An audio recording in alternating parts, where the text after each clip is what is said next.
What we're going to talk today about a little bit is something that I've had a lot of fun with over the years. My own modeling is pretty much mostly Alaska Railroad material.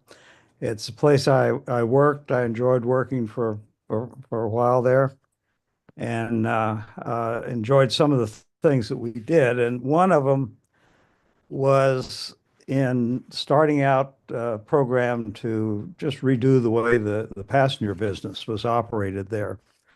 The railroad operates about um, uh, oh a passenger business today that's about 30% of their total revenue, and about which amounts to about $50 million, around $50 million a year in recent years from passenger business. And it's something that's grown up over the years and been a critical item for them. And so I thought it might be interesting just to talk about it, since it's a very different type of business than what we see in the rest of the country. It has very little in common, shall we say, with Amtrak, and it's a very different type of approach to the business. Uh, quick uh, quick start on it. Just a quick map of the railroad. Um, uh, all the lines that you see on here have passenger business, plus uh, one other um, um, one other branch line out to the Anchorage Airport. Also has regular passenger business on it. And we're going to talk through a number of the things that they do. Uh, this the population of the state is not very dense, as you might expect. That area between Anchorage and Wasilla has about 400,000 people, and then there's another 100,000 up at the north end of the railroad.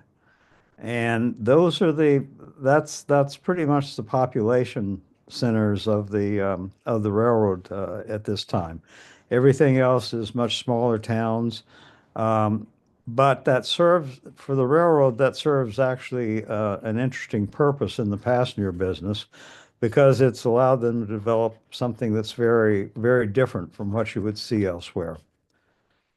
Uh, Bit of quick history on the railroad. It was created by Act of Congress in 1914, built between 1916 and 1923. And if you say that's a long time to build something as only 500 miles, uh, World War One got in the way on that, and they lost well over half their workforce to the military during that time. Um, the original primary mission that the railroad was conceived for was to provide a source for coal for the Navy, for the Pacific Fleet, and act as an agent of development of the Alaska Territory. However, between 1916 and 1923, the Navy switched to oil, and it turned out that development was much easier to talk about in Washington than it was to implement in Alaska. So when the railroad was finished, the total population along the route was only about 7,500 people. And it took them from 1923 to 1938 to come up with a year when they had actually had positive cash flow on the railroad. And even by 1938, you only had about 15,000 people living along the railroad. Even so, significant support for the railroad's passenger business was tourism, even back in the 20s, 30s, and 40s. Less in the 40s because of the war, but that's next. Um, World War II, um, the railroad was far from ready for the role that they were required to play in the war. Still a lot of temporary stuff in place. Light rail in the main line that was more like secondary trackage in many places. Lots of long-term deferred maintenance just because they hadn't had the money to do it. Still almost all secondhand equipment, um, mostly and both for locomotives and for freight and passenger cars. And then the military showed up in relatively massive numbers. Rail belt population went from 15,000 to 65,000 military alone within about a year from the start of the war for the U.S.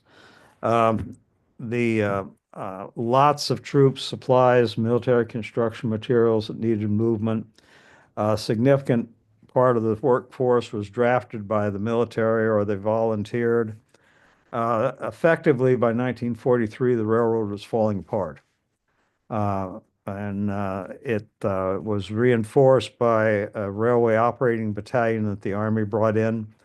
And they brought with them 27 new steam locomotives and two new diesels and several hundred used freight cars to build up the capacity of the railroad. Uh, by the time the war was over, um, even what the military had brought in and contributed to it wasn't enough to keep it from being almost completely dysfunctional by the time by 1945. Congressional review recommended either abandonment or complete restoration. The military was very vocal in its expression of its needs for the railroad to be in good conditions. So Congress began appropriations for rehabilitation in 1948.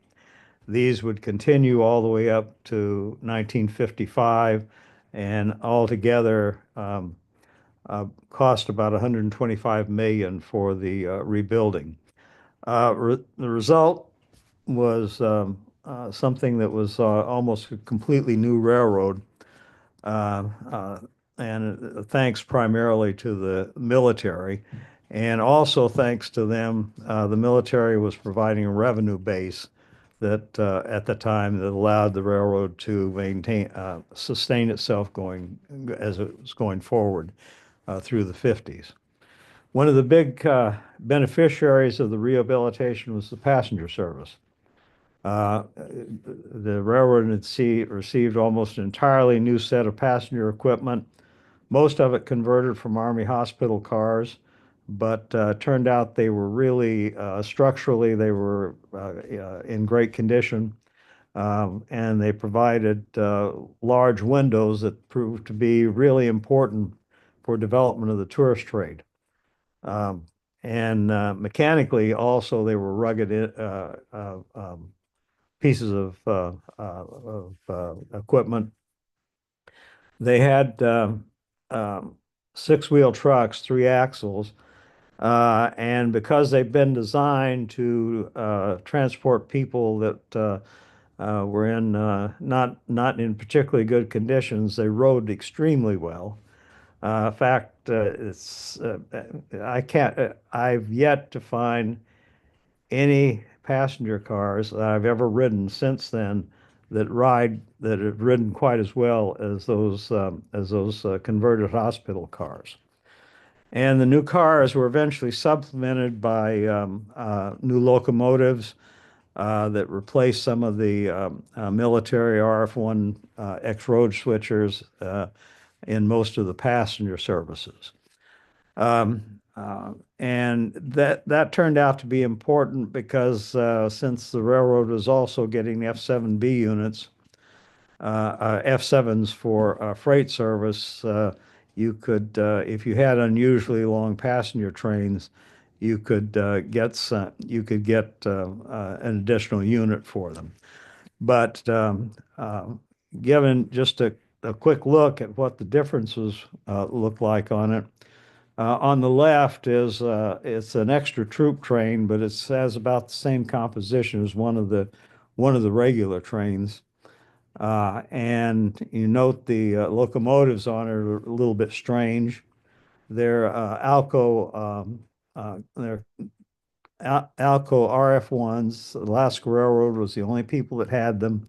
They were converted from military surplus Alco RS1s, the switch road switchers. And most of these locomotives actually had begun life operating in Iran for the military and ended up in Alaska. On the right side is what the passenger trains were looking like after the rehabilitation work. That picture is in 1954. The FP7 is just it actually these three FP7s that Alaska received in Alaska were the last three built by EMD, and they came off the EMD assembly line in December of '53. So this picture is taken when they're still new in early 1954 on passenger trains. But that's what the consist on that train is pretty much the standard that we were seeing on the Fairbanks trains at the time. But there would often be additional requirements for coaches, either for large tour groups or additional baggage cars or coaches for people that lived along the railroad, particularly on weekends, it turned out. And it turned out that the F7s could do just FP7s could do just fine with an 8-car passenger train between Anchorage and Fairbanks and keep the schedule. Whereas on the old RF1s, it took two of them and plus a power car to handle even a 5-car passenger train up to Fairbanks. And so the introduction of uh, the larger locomotives and the new equipment made a major change in the cost at the time of being in the passenger business. Uh, the other train that was regularly operated was this one. It was going south from Anchorage. It operated almost always with this either this particular locomotive, which was one of the ones the military brought up to Alaska during the war. Almost always had the equipment that you see behind it, which uh, although on weekends that equipment would be expanded to include a bit of extra capacity because this train was going southbound to Whittier. Whittier at the time was a military installation. I actually lived there for 5 years. Even if you were a civilian living there, you had to have permission of the military to enter the place. And and they had military police on the train. Since the train was the only way to get into town, they had military police on the train to check all the IDs before you were allowed to get off in Whittier. And that little frame around the front of the locomotive is to knock ice off there were 3.5 miles of tunnel to get into Whittier. One of the tunnels was 2.5 miles long, the other was a mile long, and particularly the long tunnel got a lot of ice in it in the center of the tunnel during the winter, and this was to knock the ice off the roof of the top of the tunnel. And it says in the notes there, um, this isn't how they started. It's what was the result of the cab knocking ice off the top of the tunnel one day, and the ice coming into the cab. So this was the result. Didn't happen. It didn't happen after that. Another common passenger train on the railroad particularly during the 1950s, were the troop trains. almost all the military personnel that came into Alaska at that time, and by the mid 50s, there were about 100,000 stationed in Alaska in various parts of the state or the territory at the time. Almost all of them came in by troop ship from Seattle, and very few were actually flown up there during those days. And all of those that came in by troop ship came into Whittier. Again, the only way in and out of Whittier was by rail, and so you would frequently have troop trains in there, usually running either as advance or second sections of the regular trains, sometimes running as extras. And they would, particularly in the winter, there would be a lot of them. And then during the middle of the summer, when they were rotating people with families out of the territory. But it was not unusual to see two, sometimes even three troop trains in and out of town in a day. For instance, this one here, when this is a photograph that I took back in 1959. This one made two round trips that day uh, to Anchorage, and then there was a third one that evening that came out of Anchorage. So these trains carried a lot of people. A lot of them would be run, and the it kept the southern end of the railroad busy during that time. Eventually, the Army left Whittier about 1960, and by then the state had started to operate ferry service along the southern coast of Alaska. And one of the places they called was Whittier because it was the closest you could get to actually connecting to the highway system in the center of the state. And to make that work, the railroad started running these passenger trains in and out of Whittier that sometimes would run two, three, or even more times per day in and out of there. They would carry not just passengers, but also people in vehicles. It was a drive on, drive off. The railroad didn't do the driving on, driving off. The people that wanted to get their vehicles to Whittier did. And at the peak of the operations on this little passenger train here, it was handling about 120,000 people a year in and out of this, mostly for the ferries and for people. The port in Anchorage, the way the tides are there, doesn't allow you to keep a small boat in Anchorage. And so if you want a small boat and you live in Anchorage, 60 miles from Whittier, the nearest place you can put the small boat is in Whittier.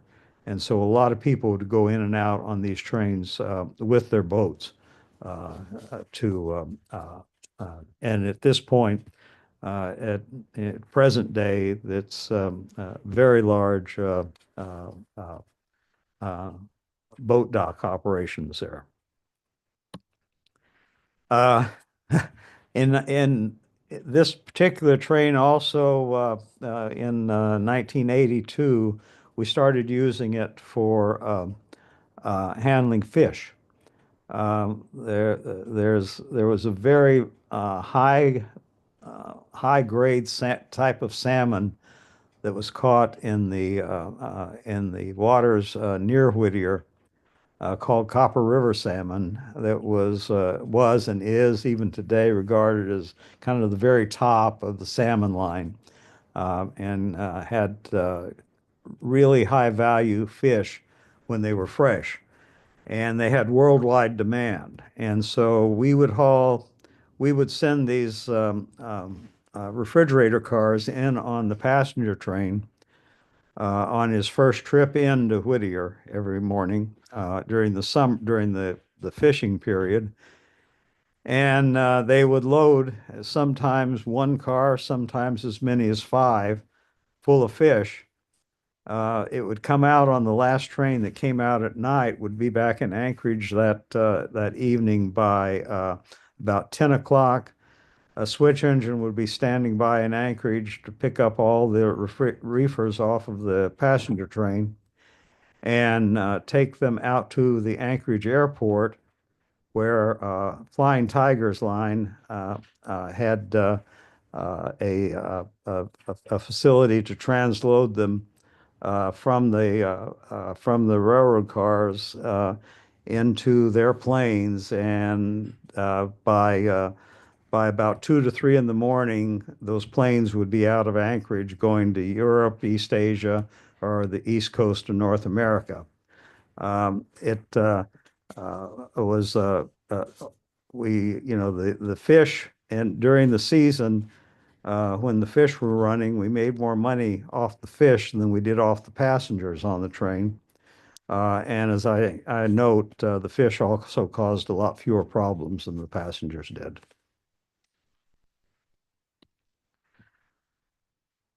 By the late 60s, the passenger trains had grown enough so that they were regularly 8 to 11 cars during the summer.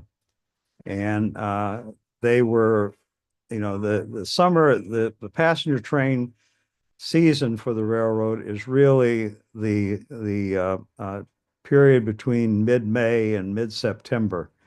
That's when almost all the passengers are handled.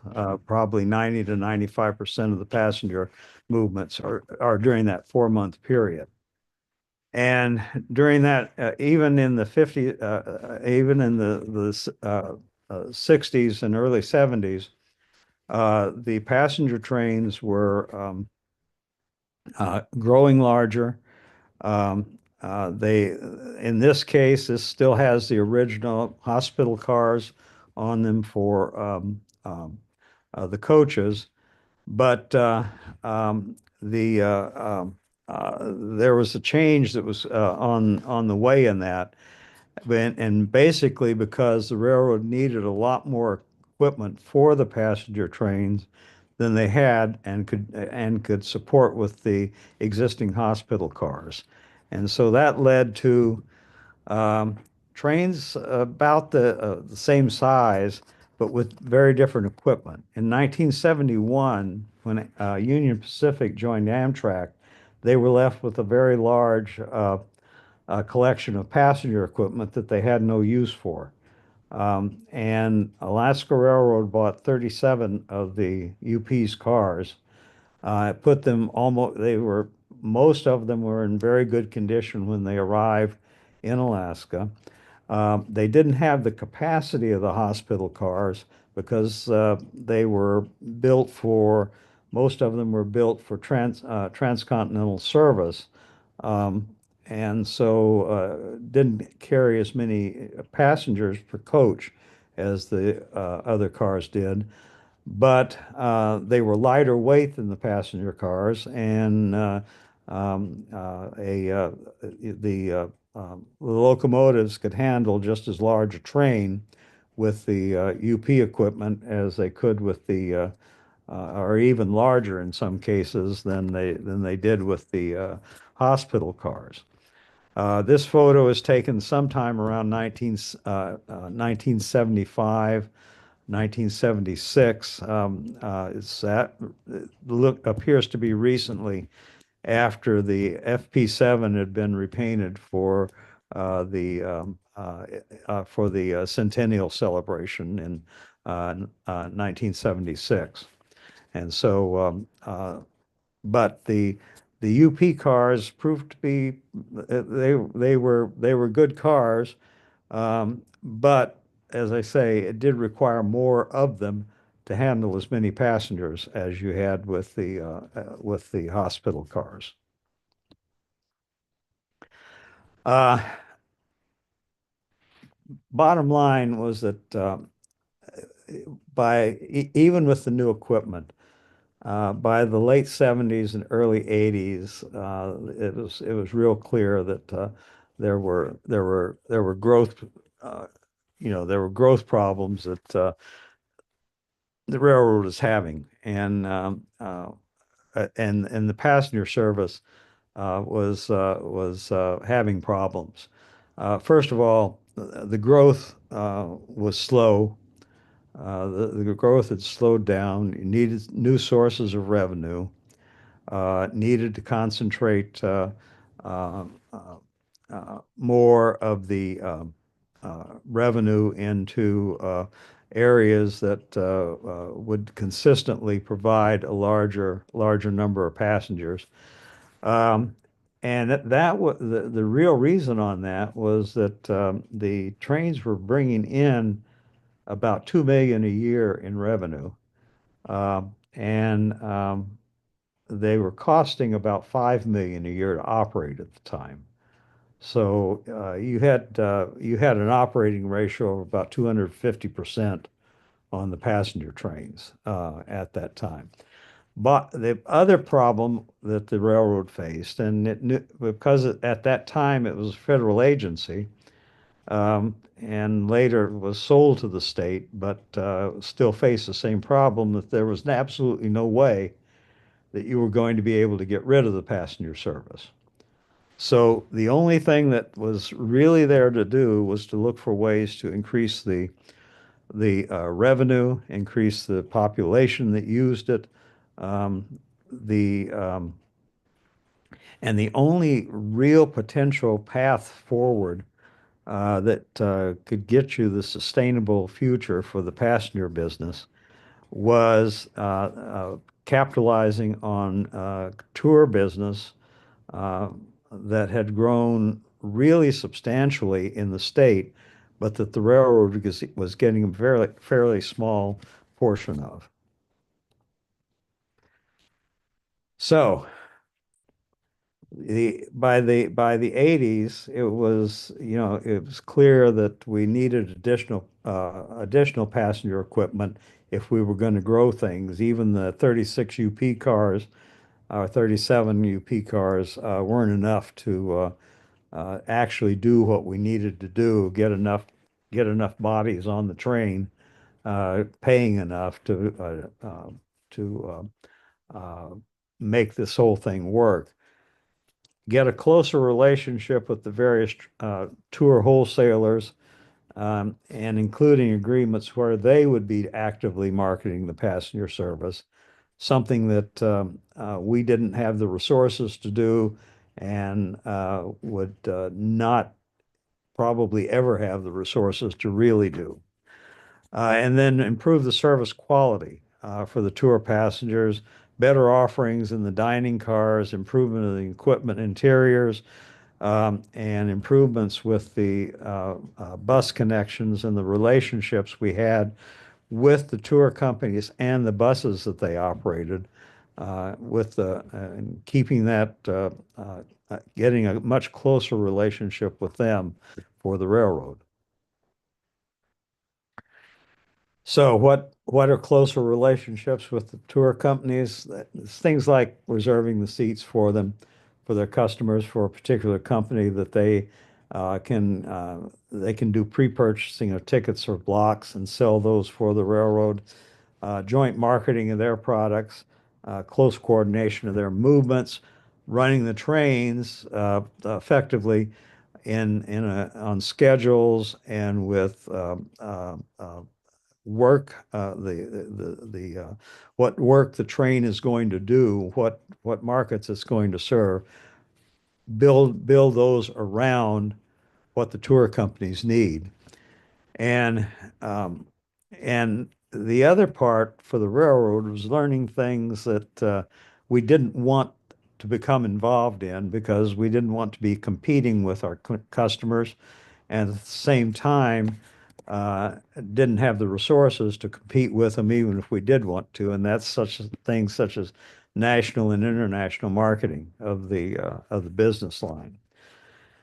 And so we started that work with the tour companies, And that led fairly quickly. By 1982, we began discussion with Cunard Lines out of the UK and their tour agent in Alaska on startup of service by their ships into Whittier in the summer of 1983.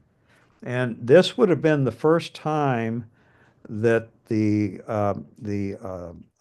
steamship tours that were very common in Southeast Alaska would be operating up to what we would term the mainland part of Alaska, up where the railroad was. And we also began discussions with Tour Alaska on deployment of four full-length dome cars that would be equipped to provide premium service and find at premium prices and find out, what the basic market looked like for a much higher level of service than we were providing on the basic coach service that was there in 1981, 82.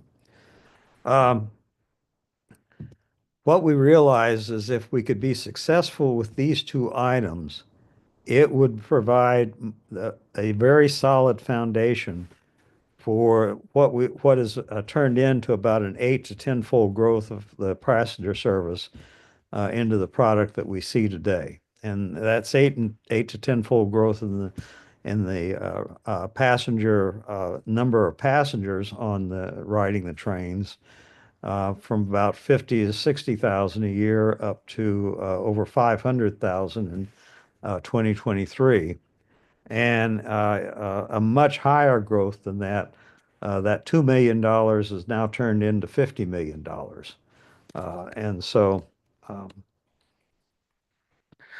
yeah, but we also realized that particularly if we were going to do the work with the cruise ships, that there was also a major capacity problem and we needed immediate attention and we needed to get some more equipment available. And so to supplement the UP cars, 1981, Southern Railway finally gave up on its staying out of Amtrak and decided that they wanted to join Amtrak. And they put their equipment on the market. Amtrak didn't need it for the trains that they were going to run on Southern, and they put some of their equipment on the market. And we picked up 8 coaches from Southern. Same time, Amtrak was starting to acquire some equipment of their own, and we picked up from them 2 former Santa Fe diners and 4 former Empire Builder dome cars, one SP&S car, one Great Northern, and one Burlington car. And then finally, Rio Grande gave up in 1983 and joined Amtrak, and we picked up 3 more dome cars from them. And at the same time, uh, uh, they also had 3 Burlington cars that they wanted to get rid of, and we picked up those at the same time. And so between all this, we by 1983, by the spring of 1983, we had enough equipment that we could actually operate the trains necessary for the cruise ships. First of the ships, Cunard Princess, arrived in Whittier in spring of 1983. This first trip in, they had 900 passengers for us. In 1983, they were trying this thing out by having a biweekly service. So every 2 weeks, we had a ship in. We had 9 ships that season. And each of them that year had about 900 passengers going from the ship to Anchorage and 900 passengers coming back to the ship. By the second year, they doubled the service. They put in 1984, they started running 2 ships out of Vancouver to Whittier, and the number of passengers didn't double, but it did go up to about 26,000 that year, 26, 27,000. And so we were still, even with the even with the more frequent service and the fact that more of the passengers started returning on the ships going south, we were still getting in additional a large number, about 500 passengers off of each of the ships. The first year, the service that we were able to give them was pretty primitive. We didn't have in Whittier a place to do the loading and unloading, except for the freight dock that was there. Kennard was very patient with us, fortunately. The they understood that we were having to put the things together on the fly to make it work, but it did work consistently. And by 84, 84 and 85, this area here that you see that the passengers are having to wade through the mud on, that had all been paved. They had entries and exits through the building so that they didn't have to walk outside as much and if it was raining.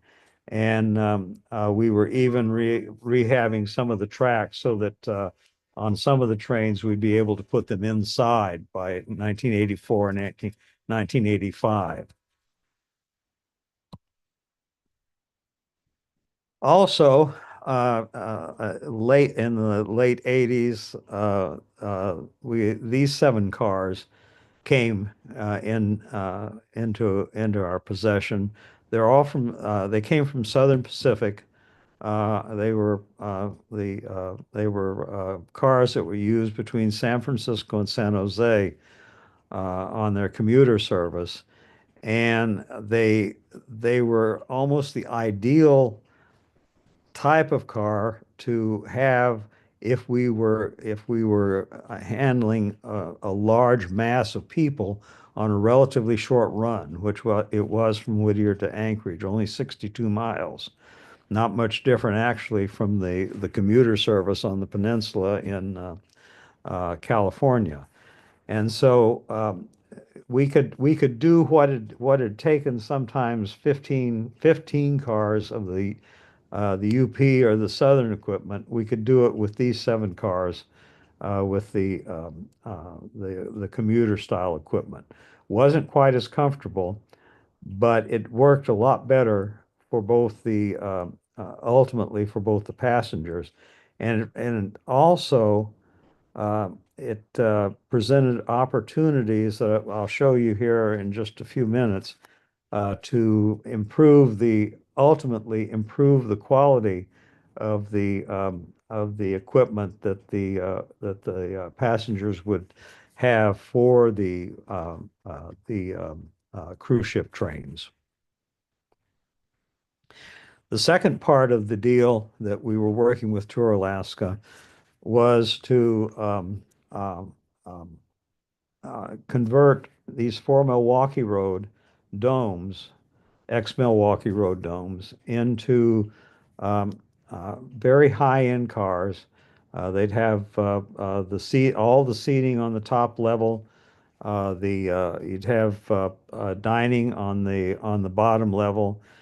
Uh, they were not the ideal car for the service, but because the way the seating in the cars was structured by Milwaukee Road when they bought them, you couldn't really see out of the cars very well.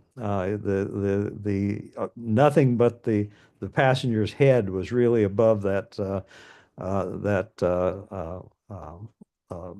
above where the glass was up where the glass was, and you couldn't really see the scenery as well as we would like, but after we used them, it turned out that the passengers liked them far better than the coaches that we had, and at the same time, were willing to pay a premium to tour Alaska for that. And so we knew then, once these were successful, we were pretty sure that if we developed a type of passenger car that was um, uh, uh, a big improvement over these and over anything else that we had, that it would be something that we could sell at a premium and sell to a lot of people because these cars were always sold out and there was always a waiting line for them simply because they were a nicer equipment than what we had on the railroad itself at the time. So let's skip ahead to what the results of all this were. And that's kind of what we can see today. Higher quality and higher net income than the far better than the railroads had in the past. Equipment and service levels of uniform quality. Uh, uh, not trying to fit whatever used equipment we can find into the service. Building the equipment specifically for what is going to be required by the Alaska passengers. Um, the traffic levels becoming more complex because when after Kennard made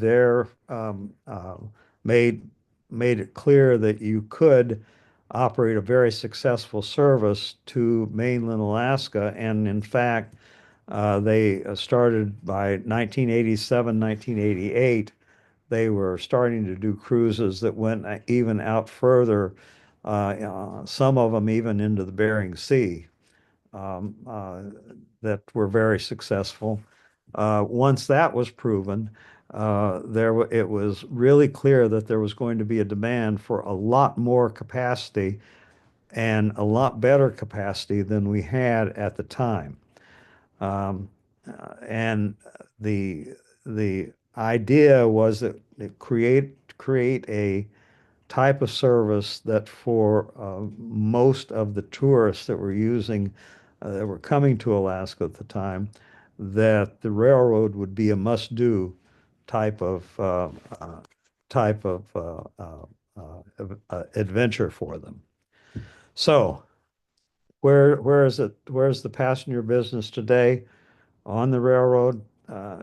Total in 2,300, 540,000 passengers handled, up 78,000 from the year before.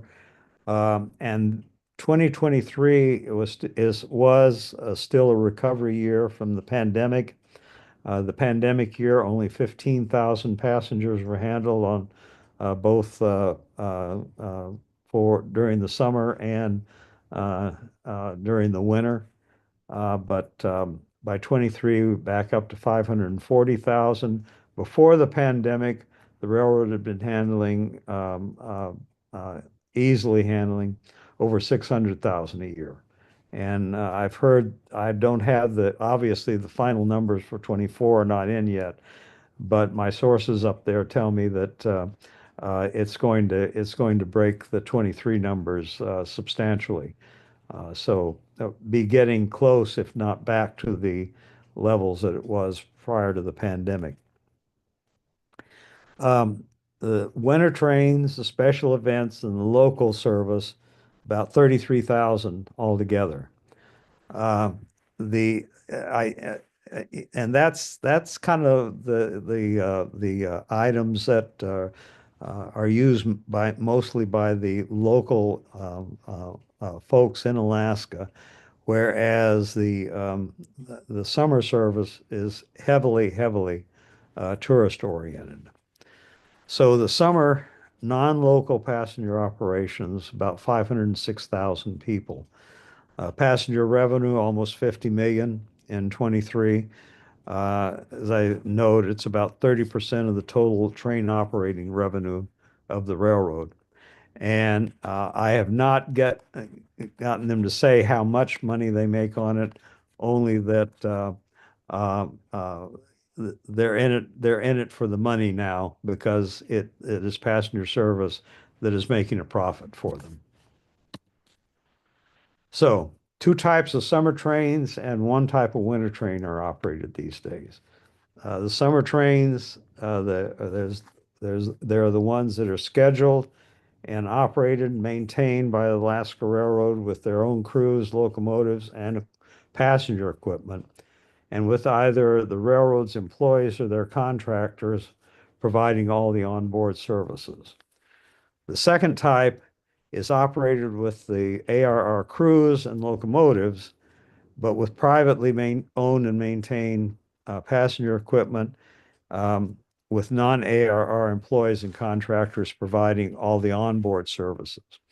And the winter, which in Alaska is any time that it's not summer, is the trains there are basically of the type 1, except with the same as type 1, except that they also frequently operate as mixed trains. There's there's not enough passengers in the winter to fill up a good-sized train, and so the locomotives are usually going to have plenty of capacity to handle freight on the trains too. Um, Type 1 trains in the summer, an Anchorage Fairbanks train, which is the centerpiece of what the railroad operates. There's the Anchorage to Seward train going down to the port there, which is the one that has the very best, actually has the very best scenery on the railroad. Those two each are doing uh, um, more passengers than the railroad was doing in total. Each of them is doing more than the railroad was doing in total back in the 80s, early 80s. Um, the Anchorage to Grandview train, which does attract a fair amount of local traffic, simply because it is a train, and as show you later in just a minute here, it's a train that uh, uh, gets people out into the bush, as it were, as well as going to Whittier. It handles fewer people. And then the Hurricane Turn is strictly a um, a local train that operates for the local population in an area where there are no roads. That's along the railroad where there are no roads, but there are quite a few people living in that area. And the railroad does provide service for them, both in terms of getting them in and out of there, and also handling all their groceries and everything in and out for them. And then the final one that is a pure railroad train is what's called the Grandview Cruise Train. Operates between Seward and the Anchorage Airport. It meets the ships, takes passengers going to the airport, um, um, uh, off of the ships, and then goes directly to the airport. It doesn't go to the downtown station in Anchorage. The first one, the Denali Star, the Anchorage Fairbanks train. It's it is the continuation of what has been running in the past. If you look at the train in the picture there, the first two cars are the high-level cars that have been built by the railroad based upon improvements on the full-length dome design. And those cars each hold about 70 to 80 passengers, have dining facilities on the lower level, and sell for a premium. Behind that are the cars that are used um, for the uh, um, the coach level passengers. And then behind that are some private cars because that train normally, unless the railroad cars have there's gotten too many for the equipment to handle, they will also put on a private set of cars that are operating all the way Anchorage to Fairbanks. And that happens on a daily basis. Now, what is too long for the locomotives? I've been on ones that were 24 cars long that they hadn't separated it out. So it's got to be really long before they're going to run a second section on that train. This is that same train north of Anchorage. The SD70s that are the power on it are the at the time the picture was taken, they were the only SD70s that were equipped for passenger service. EMD built them differently from anything that they had built before as SD70s in that if they are in passenger service, part of the power that provides the electricity for the traction motors on the center axle of the three-axle trucks underneath them, the two sets of three-axle trucks, the electricity for that is diverted to the passenger train to provide the electrical requirements for the passenger train. Um, and they can be converted back and forth between passenger and freight service in a few minutes. It's not something that's a big deal. Um, they they are successful enough on the Alaska service that the folks in Chicago that operate the agency that operates the commuter service there is buying basically the same locomotive as the Alaska locomotives. And they were being built earlier this year, but they are basically the same locomotive, an SD70. The only difference being that the Chicago version will not have the ability to be converted back to freight service. It's permanently a passenger locomotive, which, given their mission, is probably appropriate.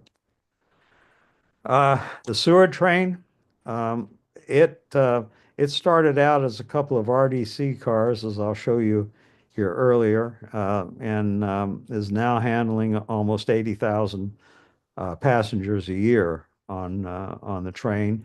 Runs 10 to 15 cars most days. Um, when I rode it the first time I rode it back in the back about 20 years ago, it was still only about 6 or 7 cars, very full. But since then, because of the quality of the scenery in the route, it's grown to be regularly 10 to 15 cars. As for instance, this train here, and it's a very high revenue train because of the number of passengers that are on it. They're all on Alaska Railroad equipment. The private trains out of Seward are handled very differently than they are on the north end of the railroad. And that's how the train started back in 1987. I was with two RDC3s.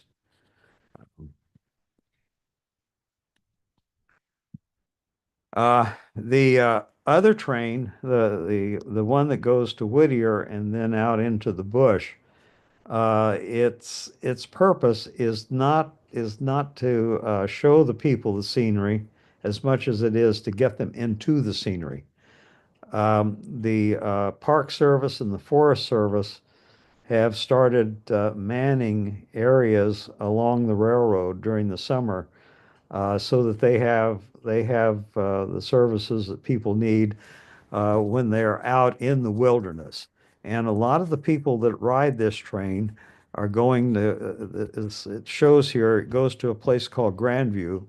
There are no residents of Grandview. It is simply a siding where the train can uh, if they have to run the engines around, if they have the car that you see on the in the photograph there, which has a control system at the other end of it, just walk back to the controls. But Grandview has no population.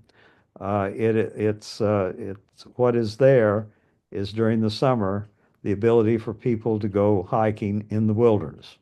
And 50,000 people took the railroad up on doing that at either Grandview, Spencer, Portage, or Girdwood during 2023. It's a popular train.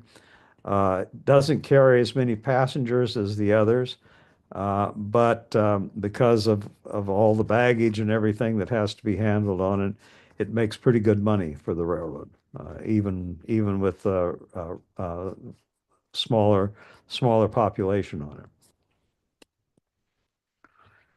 Uh, it makes on its way out into the wilderness. It makes two round trips into Whittier, where again it does some deliveries for the ferry service there, both delivering to the ferries and later in the day going into Whittier to pick up from the ferries after they have come and gone. And the final one that's all not the final one, but the next one that's all railroad train is the one that serves the people out in the bush that live out in the bush. Um, the picture here shows that train on a bridge that's right at the northern end of where they go to this bridge and then turn around. One of the reasons they go to the bridge is 300 feet above uh, the, um, um, um, the creek that's below it, and the people, particularly those in the dome, who tend to be the tourists from out of state, tend to like to go out and see the scenery from that bridge. I'll show you what it looks like in just a minute, but this is how that train started also, again with two RDC-2s. And the people standing out on the bridge, yes, back then, when it started, the crews let them out there. As I note in the comments there, eventually the safety and the lawyers found out about it, and that habit ended not too long after they found out.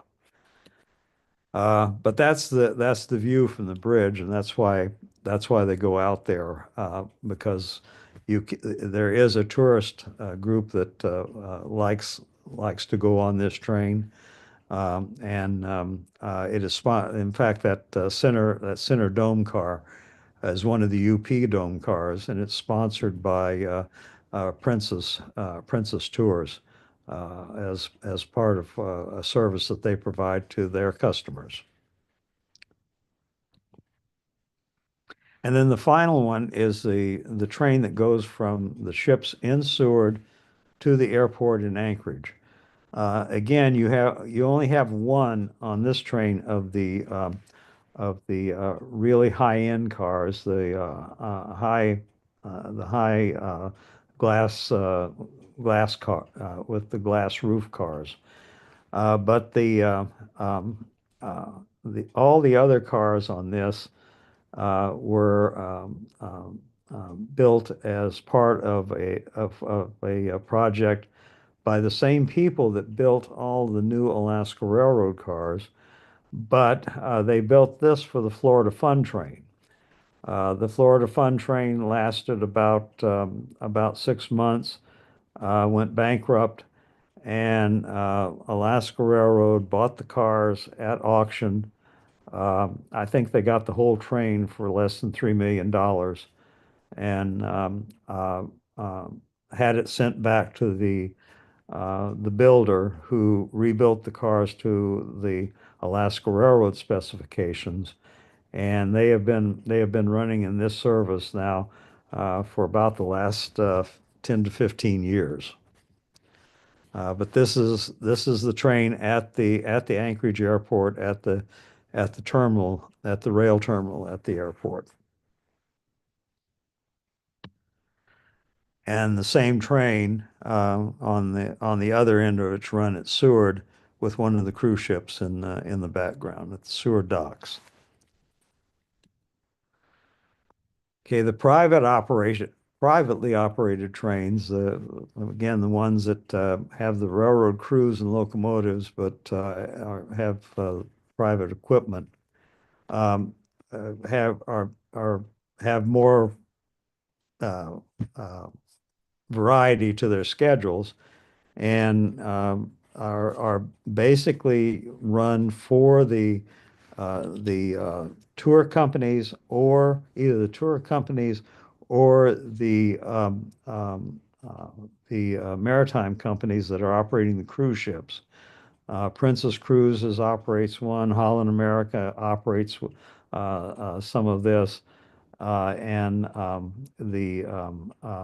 there some of the other cruise lines that operate into um, uh, uh, Seward also operate some of this type of equipment.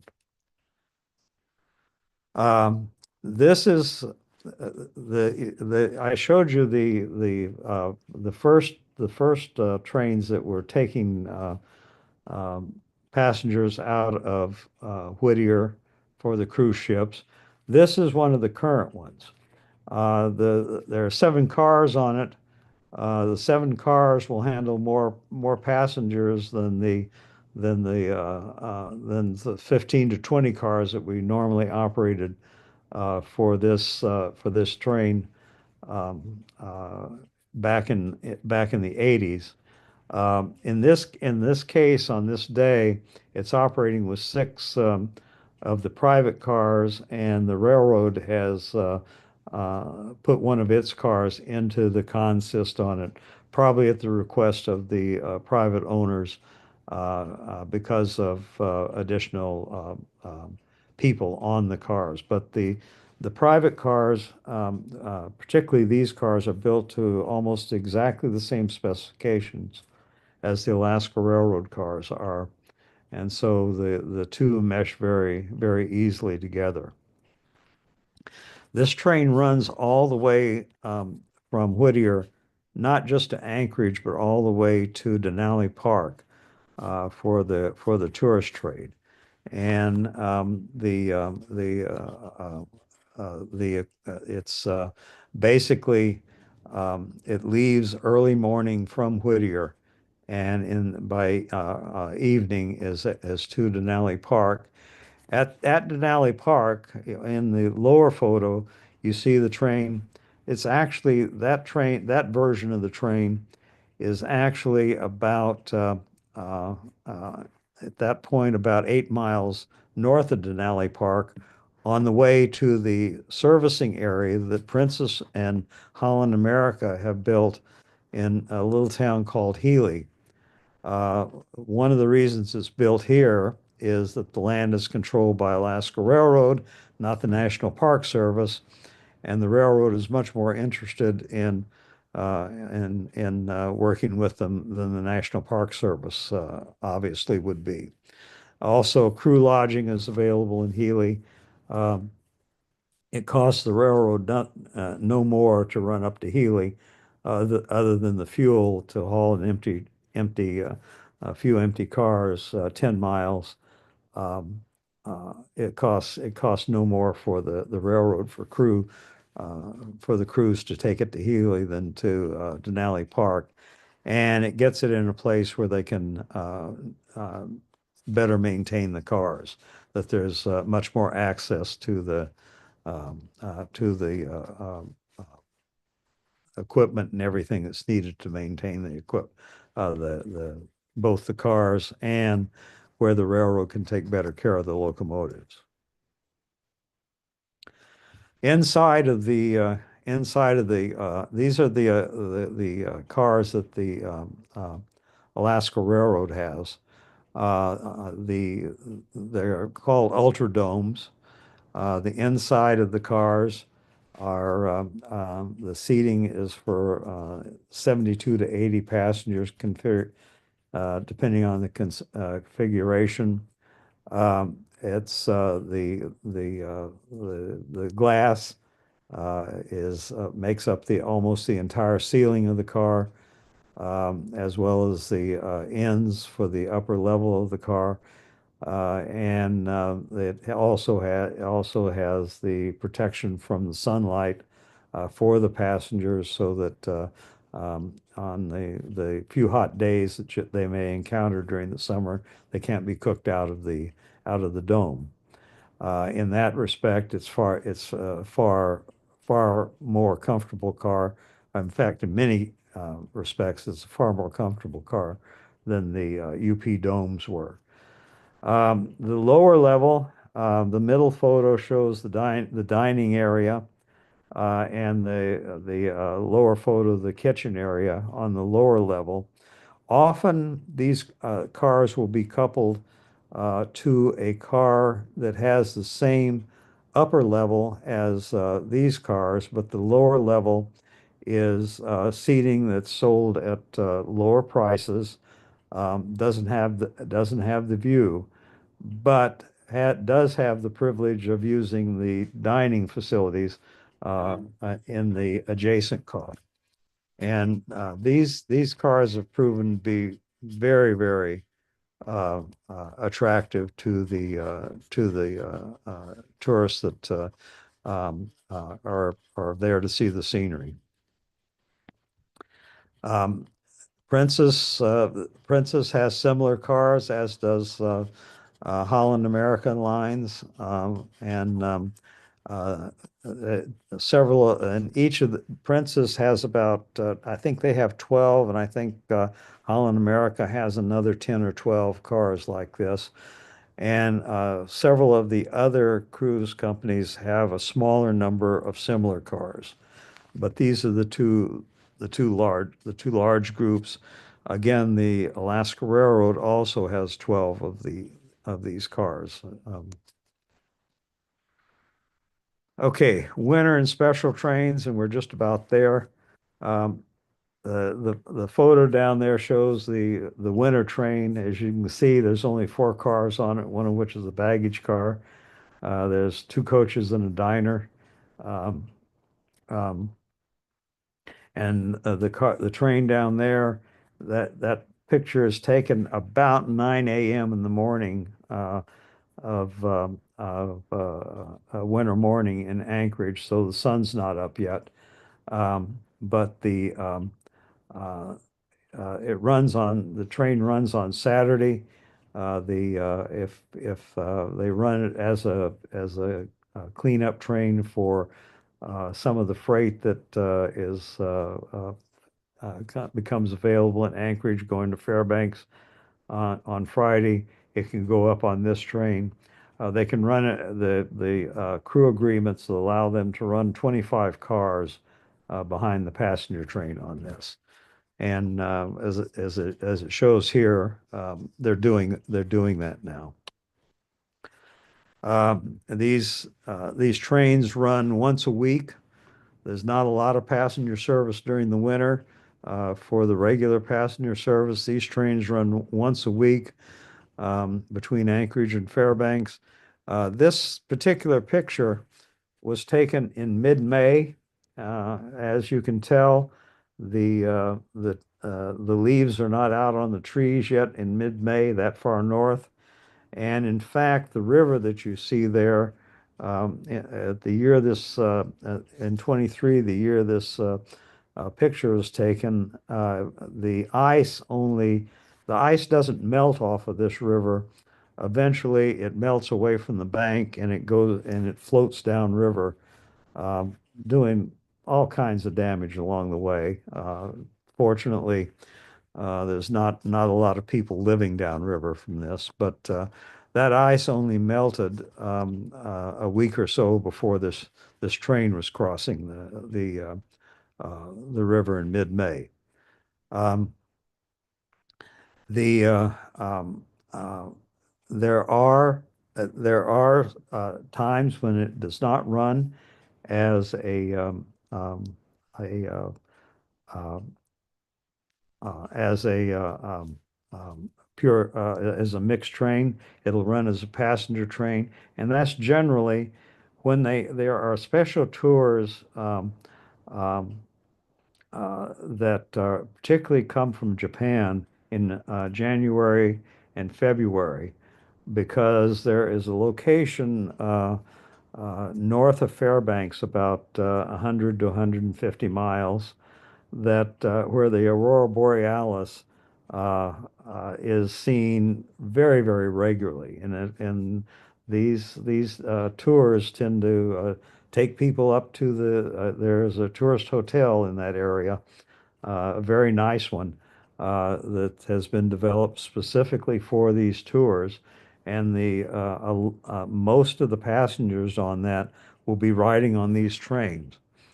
The When that happens, these trains may grow to 8 to 10 cars instead of the four normal cars, and they may also run as many as 3 times during the week to handle these additional tours going up north of Fairbanks.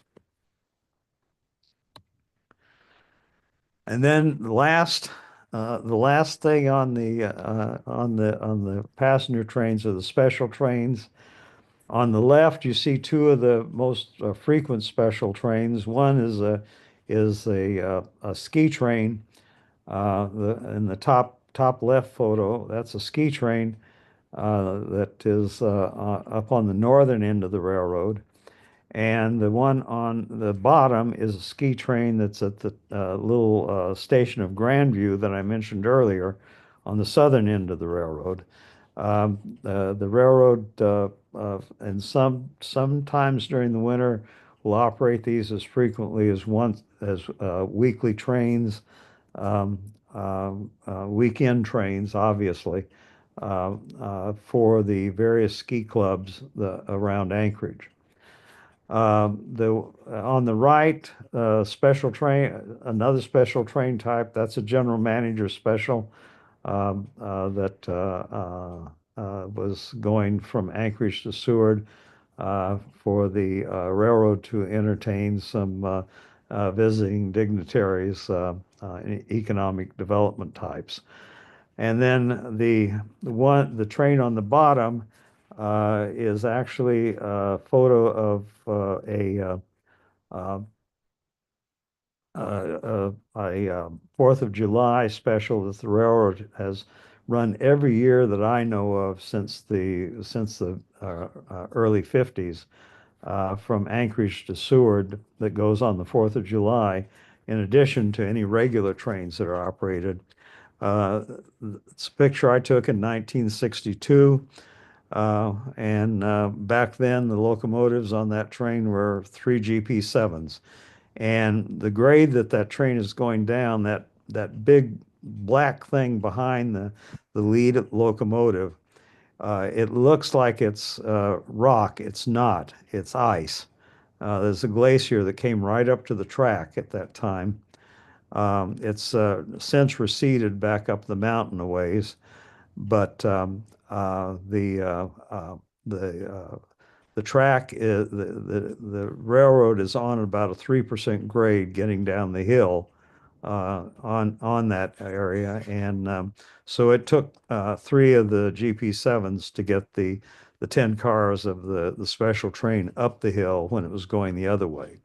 It's going downhill here, but you have about a 6 or 7 mile long hill going up to get through the mountains in this area. And then one of the more recent Christmas specials uh, the that train in Anchorage that was in Christmas 2023. Again, it looks like it started snowing while the train was gone. It's arrived back here. It's about 5 or 6 in the evening, and it's definitely dark, and it's definitely been snowing that day because as you can see in front of the locomotive, um, there's been nothing on that track since the snow started.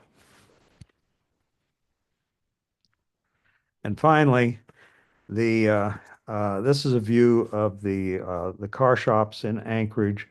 The passenger car repair facilities are the four tracks going into the buildings on the right side there. And the passenger cars, most of the work is done on the first two tracks. Heavy work is taken in on the same tracks as the freight repairs on the second two tracks in those buildings. Uh, on the far right, there are trains that are getting ready to depart. Um, there are already um, um, trains that have been taken out of the coach yard that morning. This is apparently taken about 6 a.m. on the morning of August 22nd. And there are already two trains that have already been spotted to the depot. The first one that leaves in the morning is the Seward train going at 6 a.m. That's already left. The second one is the Fairbanks train.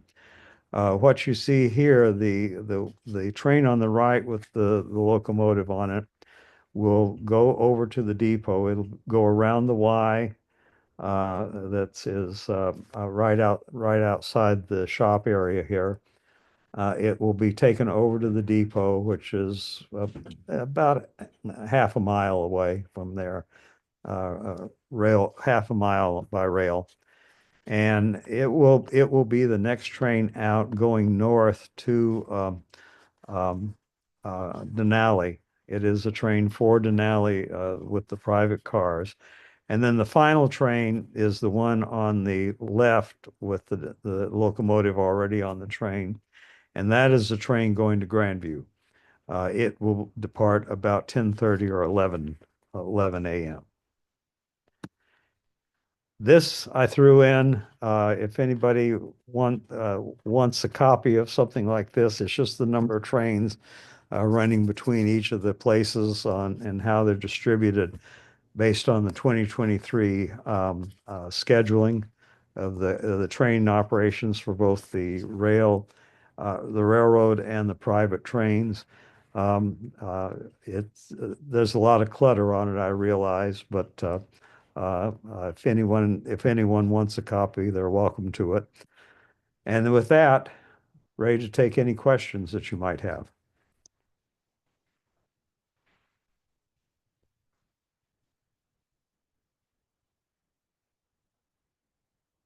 Well, John, I'll lead the way. I've got a question.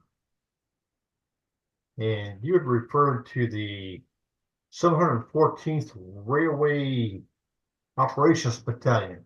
Yes, Is that still out there, or is that just something at the time? that it came back to the States in 1945, early 1945. However, it is the only railway operating battalion that actually still exists.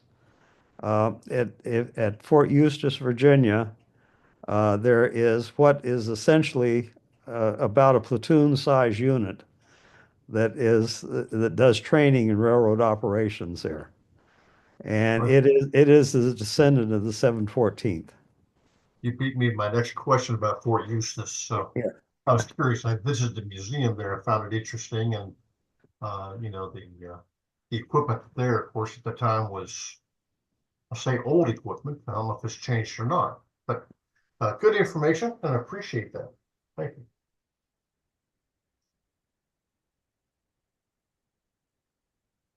Anybody else have any questions?